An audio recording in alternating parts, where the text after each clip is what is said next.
The United States has a population of about 322 million people. China's population is almost 5 times larger at over 1.4 billion. But in this video, we will tell you why this fact alone is not as impressive as it seems. Because when it comes to the workforce, America is winning. And with each passing year, the gap between the two countries is only getting bigger. In the US, 157 million people have a job. In China, 292 million people have a job. Again, a big difference, but not as big as you might think considering the size of China's population. As people live longer, they are less likely to work. The wealthy can afford to send their children to good schools and universities, where they will get better jobs. The poor, on the other hand, often struggle to make ends meet and may not have the opportunity to invest in their children's education. This creates a cycle of poverty that is difficult to break. In the US, the median retirement age is around 62.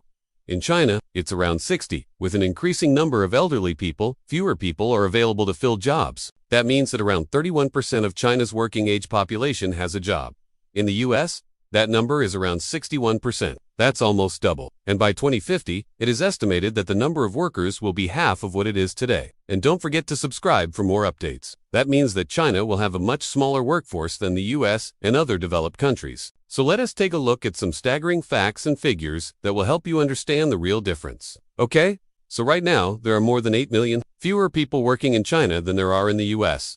The reasons for this are a shrinking population, an aging population, and a growing wealth gap. We'll explain how each of these factors play a role in reducing China's workforce.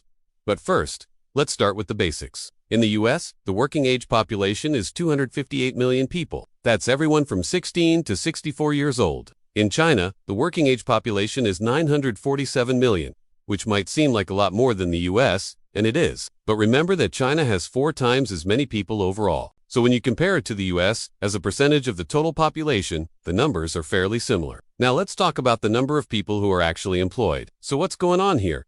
Why are so many people in China sitting out? Well, there are several factors at play. First, China's population has been shrinking in recent years. For decades, China's population growth was incredibly fast. But in 2016, the government introduced a 2-child policy. This allowed families to have 2 children instead of 1, which helped to slow down population growth. By 2021, the growth rate had completely turned around and China was facing a population decline. The second factor is an aging population. And finally, there's the wealth gap. As China has become wealthier, the gap between the rich and poor has grown. As a result of these factors, China's workforce has been shrinking in recent years. Well, that's all for this video. Let us know in the comments below if you found it helpful.